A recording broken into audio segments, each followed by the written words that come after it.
Justin Fields avoided major injury. Emeka Egbuka is impressing Baker Mayfield, and there could be a new starting running back in Washington. We discuss the biggest storylines around NFL training camps on today's episode of Locked On Fantasy Football.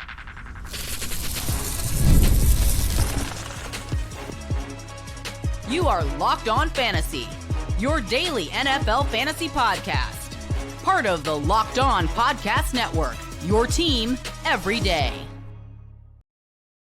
Welcome into the Locked On Fantasy Football Podcast. Thank you for making us your first listen every day. I'm one of your co-hosts, Michelle Magdziuk, and when I'm not doing this, I'm a researcher and fantasy analyst with NFL Network. And I'm your other co-host, Vinnie Iyer. When I'm not doing this, I'm writing about NFL fantasy and betting for sportingnews.com. Today's episode is brought to you by Gametime. Download the Gametime app, create an account, and use code LOCKEDONNFL for $20 off your first purchase.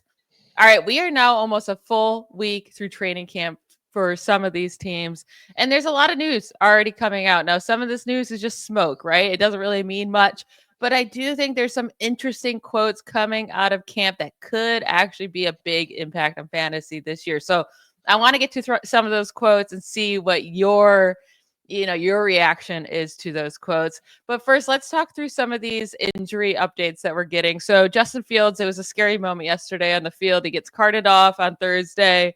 It turns out it's just he suffered a dislocated toe. It's not his big toe. He's already back at practice on Friday. So it seems like there's not really anything to worry about, right, Vinny? Like, we're not moving him down our rankings at all.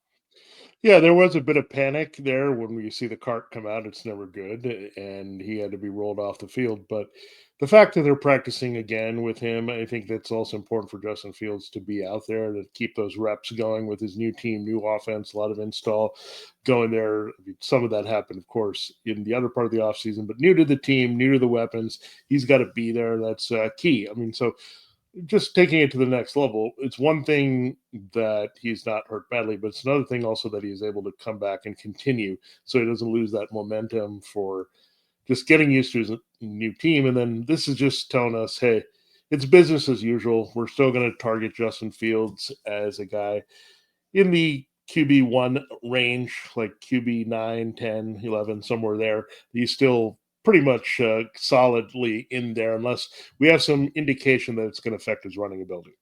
Yeah, so we'll just keep an eye on that. If it seems like it's really affecting him as we get closer to the season, maybe we'll move him down. But for now, not too worried. Now, Najee Harris, he suffered an eye injury in the beginning of July during a 4th of July firework incident. It's been very confusing information out there. At first, it seemed like it was a really big deal, and then it was like, okay, it's a superficial injury, which still could mean, I mean, that doesn't mean it's not a big injury, but he was placed on the PUP list. Doesn't mean he'll miss any time in the regular season, but Chargers coach Jim Harbaugh did say that he doesn't know if Najee Harris will be back for training camp. That they also signed Nyheim Hines right away. I think this is actually probably pretty huge for Marion Hampton. I was worried that he would struggle to get this, beat out snaps to get, over 50% of playing time with Najee Harris there. But now he gets the opportunity this training camp to be the man for the summer. And I think that should make us feel a lot more confident in drafting Hampton this year. Yeah, if you're drafted already or played the best ball or something, you're happy about this news. If you're going after Amari and Hampton, again, his value is probably going to shoot up slowly. I mean, we're looking at somewhere between RB 18 to 22, where he's been going, maybe a little bit later. But now I think he's going to be firmly going up the boards. Knowing how well this Chargers running game backfield production was last year with the combination of J.K. Dobbins and when healthy Gus Edwards, they moved on, blew it up for these two guys. So it's really good news for Hampton. Probably the better bet to be the Dobbins of this backfield. Yeah, I'm definitely with you there. Now, Brandon Aiyuk, we got an update. So like a week or two ago, there was a random article that popped out from a beat reporter, the headlining saying that Brandon Aiyuk could be back in week 1. But if you clicked into the article, it really said he could be back week 1. He could be put on the PUP list. He could, even be longer than week 4 to come back. It was really just an opinion piece, and it didn't really state much of anything. But John Lynch said this week that Brandon Aiyuk is not anywhere close to having a concrete timeline to return to the field. Listen, I think he's going to be out for at least the first month of the season. I could see him come back sometime in the middle of the season. I think it's going to be a slow way. They're going to slowly get him implemented back into this offense. And this is why I've been so high in Ricky Pearsall this year. I think he's going to be the wide receiver 1 on this team, and Aiyuk will not be back for quite some time. Yeah, George Kittle, Ricky Pearsall, I mean, their values are really high right now with no Deebo Samuel. He's in Washington, and that's not good, where he's not even close to having a timeline. So it's not even he's not close to returning. He's not even close to having an indication of when we think he's going to return. So that's not good, and I think they're going to probably move on. And I think this is going to be a lot like the TJ Hawkinson knee injury from last year, where he's going to come back, probably not up to full speed yet. You might see the dividends back end of the season. He's a tough guy to draft because you don't know exactly where to take him, knowing that he could have some second half impact on your team. But just be wary that you're going to have to move on, and you're not going to have him available at least for, I'd say, all of September, the way it's going. Yeah, and I just want to remind everyone of a note I said when I was talking about Ricky Pearsall. So he had just 3 games last year with at least 6 targets. He averaged 18.6 fantasy per game in those games, 15 plus points scored in all 3 games. I do think once he gets this opportunity, he's going to be a steal in fantasy drafts this year. Now, lastly, this one's a little bit more difficult to figure out what's going on, but Quinshon Judkins, he was arrested. It seems like he's going to see a suspension for domestic violence. It's a hard thing to talk about because we don't know what's happening, but he's not even signed with the team yet, right? And it doesn't seem like the team is in any urge to get him under contract at this point. So it was reported that Jerome Ford is the expected starter as of right now in week 1, but now he's missing time in practice. And it's also kind of confusing because all that we know is he's been dealing with something for the last couple of weeks. That's all we got out of head coach, the Browns head coach there. So they did also draft another running back this draft class, Dylan Sampson. Is this a guy we should be looking at to draft late in drafts? He's a 4th round draft pick out of Tennessee. What are your thoughts on Dylan Sampson? Yeah, I really liked him coming out of the draft for sure. I mean, he's a bit of a change of pace, open field speed guy. So I don't know. I think they probably wanted more of a committee approach with him versus giving him the key touches. But I think that's how the Browns backfield was trending anyway. Now Nick Chubb is probably enjoying life in Houston to say, hey, maybe guys should have re-signed me a little bit. I did give you some stability, right, at that position, even coming off the knee injury, and I wouldn't have been all that expensive. But now they have a little bit of a mess when they need the running game, right? They really desperately need this to work with that quarterback situation. So the Browns offense is just becoming an absolute mess where we're not sure who's going to pass the ball most, who's going to touch the ball most out of the backfield. So, I mean, Sampson is as good a shot at any at this point. I mean, Jerome Ford is just a guy. We've seen it. He's not a super sub or a great backup. He's an okay backup, put up some numbers that were viable. But if Judkins is seeing some time off the field, it's also going to help accelerate Sampson, see some key reps there. And Ford also, because they just have to say, hey, Sampson has got to give us something out there. So, again, this backfield, again, I was kind of interested in Judkins quite a bit. But, I mean, I think I'm not that interested now just because of the way this thing is falling out. So, again, move on. You can do much better, I think, targeting rookie running backs. There's enough, right? You don't need to go here. You can even target his teammate Travion Henderson even later. I know he's not the best value, but still, at least he's going to be on the field and have a role there in New England, where this is getting very dicey in Cleveland.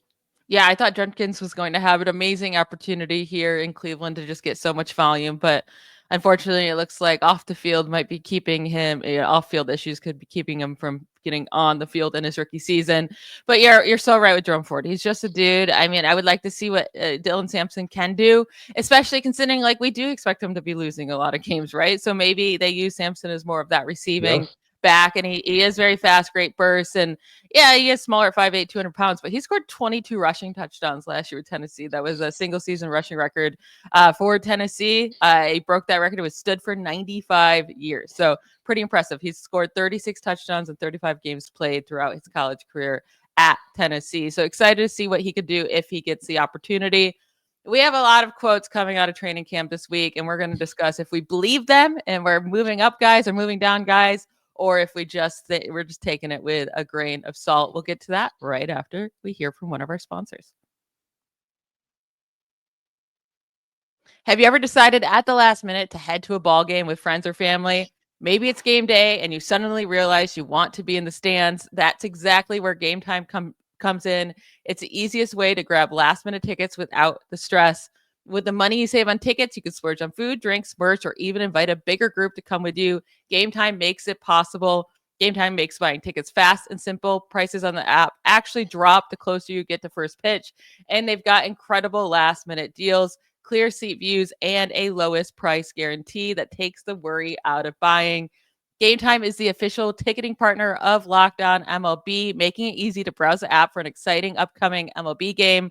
I have been eyeing tickets to the Red Sox versus Astros game in August, and I'll be using the Gametime app to buy my tickets. And as they say, like, the tickets do get cheaper as you get closer to the game. So I'll be waiting up until, a couple days before the game to get the cheapest tickets available.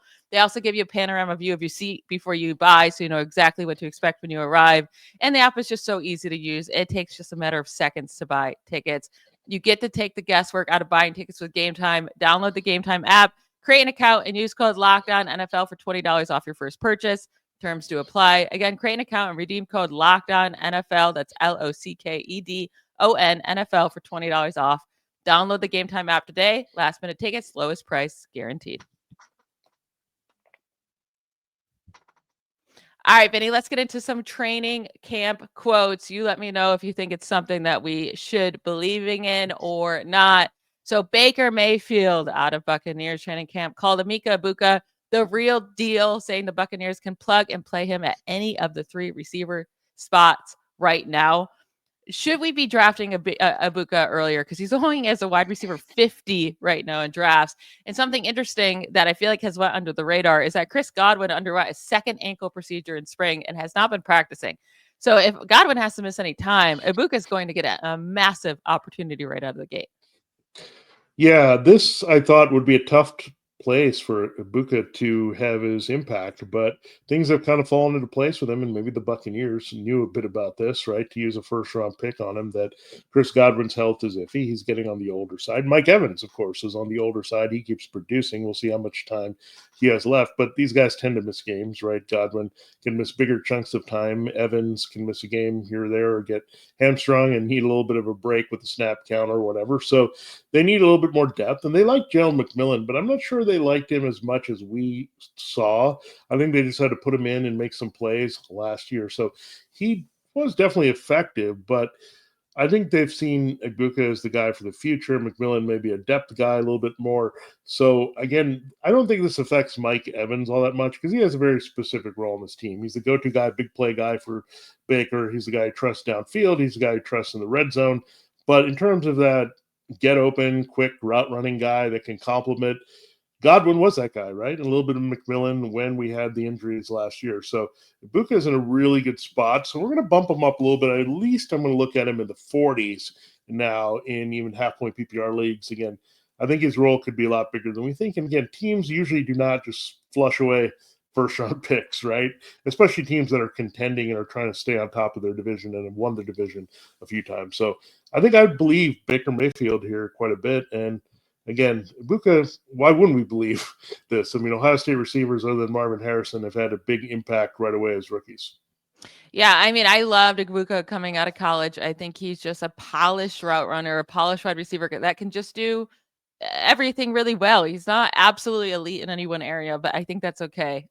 He kind of reminds me of a Chris Godwin type, right? He just is very consistent, and Godwin has to miss time. I mean, Egbuka can take over that slot role instantly, which we saw thrive with Baker last year before Godwin got injured. So that would be huge. And there's so many guys going ahead of Egbuka where I'm like, I'd rather take a chance that he could break out than going with, a Khalil Shakir or Jaden Reed or Stephon Diggs coming off an ACL tear, Deebo Samuel or Josh Downs, Michael Pittman Jr., Darnell Mooney, Brandon Aiyuk, who we just discussed that we expect to miss half a season, even another first-round wide receiver to Matthew Golden, like all guys that I think Egbuka should be ranked over. So I think you're right. Like he should be pushed into the upper 40s than be at wide receiver 51 right now in rankings.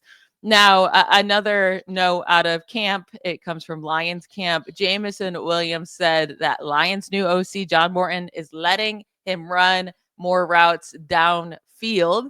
I've already have been thinking that Jameson Williams is a very good value in drafts, but if he's going to have more big play ability as well, is he going too low in drafts, Vinny? Yeah, I think he's a definitely intriguing rising star. I mean, keep in mind he's a first round pick, so they really liked his ability coming out of Alabama / Ohio State, where he was a transfer. So when you look at he's a specific guy on this team, right? Amon-Ra St. Brown has been the alpha that lines up all over the field, the slot guy that gets open everywhere. You have Sam Laporta. These are both short to intermediate guys. Williams is the clear deep threat on this team. Now, I think they can also facilitate the deep ball a little bit with their running game and offensive line, setting things up. Jared Goff is a very good play action quarterback. So that's a lot of where Williams is buttering his bread, right? Downfield, making these big plays. I think he can do more than that as well. I think maybe we've sold him a bit short. Like, I think he's a little bit more of a complete receiver than we want to say. So this actually would be the evolution of Williams becoming that player, not just look, deep shot guy. Like, I think that's where he was, but I think he can get to become bigger in this offense. And again, changing OC does help. You have John Morton who comes from Denver versus what they did in Detroit last year. That kind of a spread around with Ben Johnson, Tanner Engstrand. So now you get Morton, who's going to look at him maybe as some Cortland Sutton potential, right? A guy that can maybe line up a little bit, maybe throw him a little bit in the red zone and expand his role a little bit. Because again, I thought Williams could be a lot more than that. He was a big playmaker in Alabama, but I think he wasn't getting enough credit to be a complete receiver. And also could be he was suspended, he was injured, he needed time to get on the field and get kind of going. So maybe he had that complete season under his belt with Jared Goff. So that's why they're maybe feeling confident about expanding him. Yeah, I think his arrow is definitely pointing up. I think it's definitely pointing up too. I think last year showed us what he's capable of. He was a wide receiver 20 on average last year. He's going later than that in drafts, somewhere in the late teens among wide receivers, in the late 20s. So going as a wide receiver 26 on average. I do I get it. There's worry that Ben Johnson leaving means less scoring opportunities for this offense, but I still think they're going to have to throw the ball a lot. Maybe the run game isn't as successful with, the loss of some offensive linemen and without Ben Johnson. So maybe they throw more, but I'm excited to see what Jameson Williams can do. And if he's getting more big play ability, we know he's capable of that, then that's only great for his fantasy outlook. So I really, really like his value for this upcoming season. We have a lot more, quotes coming out of camps about running backs in particular that we'll get to close out today's show. We'll do that right after a quick break.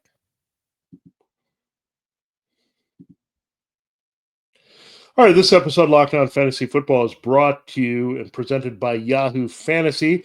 Fantasy football is back. Fire up the group chat, get your draft board ready, and buckle up for a season filled with breakouts, busts, and all the overreactions we live for. It's all going down on Yahoo Fantasy. This year, Michelle and I are playing on Yahoo Fantasy, and you should too, whether you're a first-timer or a veteran making your millionth league. I fall into the latter category. I've been playing Yahoo for before the year 2000, so I've loved Yahoo a lot here, and really, I can't say more about the smooth draft experience. When I'm drafting in my head, I'm looking at the Yahoo app and seeing how to dominate. I love the mobile app as well. I can make lineup changes really quick. Smack talk. I can trash talk whether I'm on my computer or just on my phone and just feel like messaging someone on how I'm going to beat them this week. It's a lot of fun. And believe it or not, they've been a lot longer than I have at this. That they've been 28 years of fantasy greatness, and they're celebrating by dropping 28 big new features over 28 days, giving more ways to play, more ways to draft, and more ways to win. It all begins August 4th. Stay tuned and get started by creating or joining a Yahoo Fantasy Football League at yahoofantasy.com/LockedOnNFL. That's yahoofantasy.com/LockedOnNFL. And let's make this fantasy season the best one yet for you. All right, Michelle, it's time to close the show and look at a few more news and notes that are great here that we are looking at just things that we need to know in training camp as we develop our draft board to close the week. Now, I'll get into this next quote for you. Now, you look at Michael Penix, and look, I said earlier this week on our running back show that Bijan Robinson was a bit risky at the number one because he's the number one pick, and number one's always let down, and that's the only reason. In terms of the volume, Michael Penix said many times we can get the ball in Robinson's hands, we're going to do it. So I don't disagree, right? It's a young quarterback starting. He's going to have to lean a lot on the running game. So look, Bijan is going to be a special part of what they want to do, but I don't think they're going to suddenly rein in Michael Penix and say, you're a check down dude, right? They're going to use his big arm and try to spread the field. So I think you're going to see a lot of similar results to last year. It's going to be a little different because Penix is throwing from the left side. Cousins was kind of fading from the right side. So you'll see some of the same concepts. It's very similar. The one thing that they do really well, and if you've been watching the old quarterback season 2 on Netflix, the motion with Zach Robinson. So that gets Bijan Robinson going a lot pre-snap, and that really helps him. So Penix is going to lean a lot on that. But keep in mind, again, they're just not going to rein it back. They're going to have a lot of what they did last year. So again, Bijan, we should be excited about regardless. I mean, he's going to finish as a top 5 guaranteed. Is he going to be top? That's the question still to watch. Yeah, and I fully think he's going to be the top, but he already had so many touches last year. I don't know how much more you can get. He had 365 touches last year, second most in the league behind only Saquon Barkley.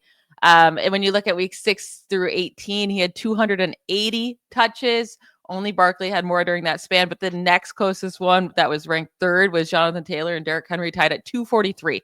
So nearly 40 more touches than the 3rd most player. Like, he got so much work. And what's great is that a lot of that work is targets. It's not just rushing. And when Michael Penix started those 3 games, he was averaging over 25 touches per game. Michael Penix is not a super mobile guy. He's going to be dumping it off when he's in trouble. And Bijan Robinson is going to be that guy. But it's just nice to see that Tyler Algier is finally like out of this offense where it's not like they're splitting. And that just makes me even more confident to be drafting him as the top running back off the board. Now, some news about James Cook. He has not got his contract extension yet, but he is participating in training camp, which is good. But he also says he's working on his 3-down ability and wants to get more involved in the passing game, which is very fair because they did not utilize him nearly enough in that area last year. It was shocking, right? Because in 2023, he was used quite a bit as a receiver. And then in 2024, that really dropped down with Ty Johnson, kind of splitting those passing snaps with him, which is not what you want to see out of a guy you have to draft pretty highly. I will say, though, if he starts to get these opportunities again, is on the field more in the passing game situation, I do think his upside is then top 5. Right now, it's not that if he doesn't have those opportunities because you are relying on the touchdowns and the rushing production mostly. But last year, he only had 239 touches, 22nd among running backs. We saw how successful he was in fantasy still with that.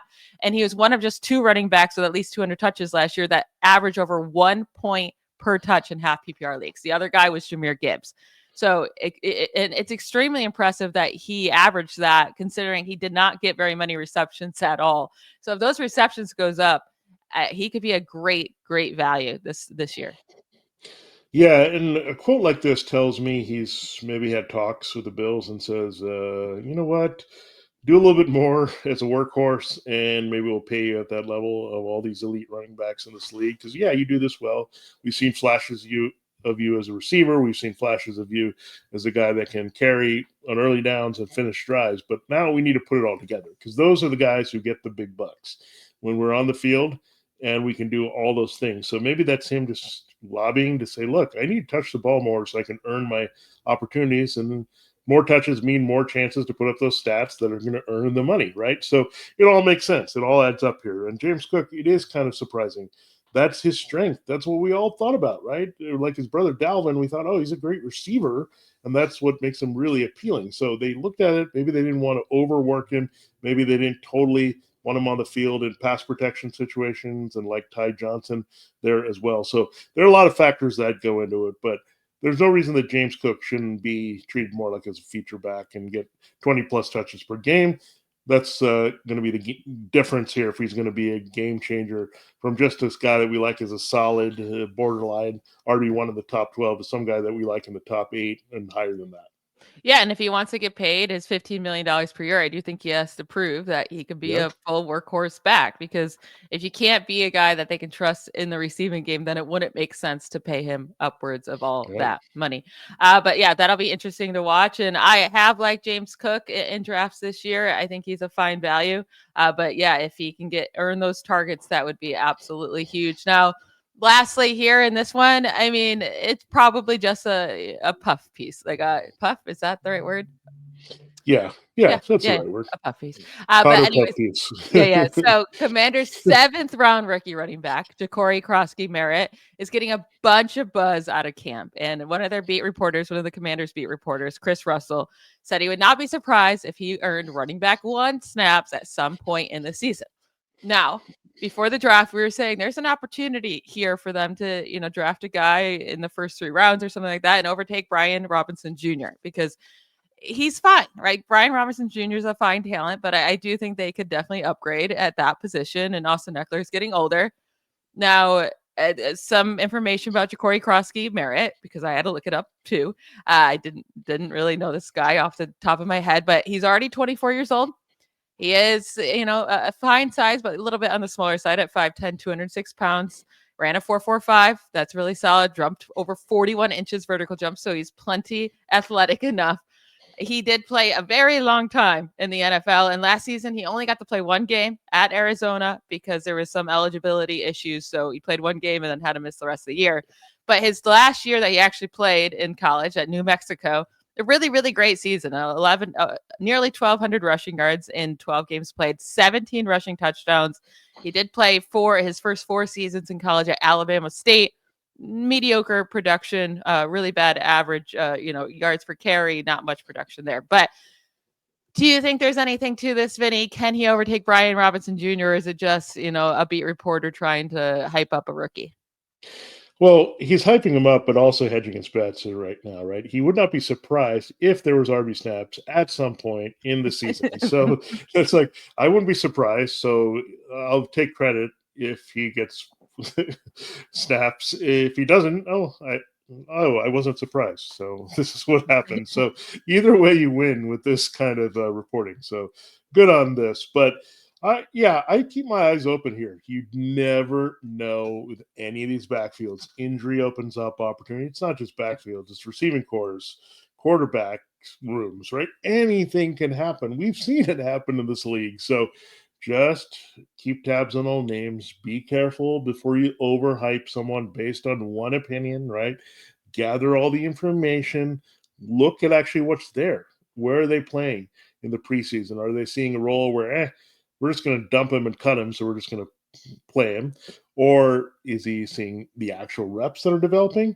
What are the bigger things that are happening? But this system is actually very good with Washington. I think right now with Eckler and Robinson, I don't think you can say, we're going to call him this already, JCM is draftable.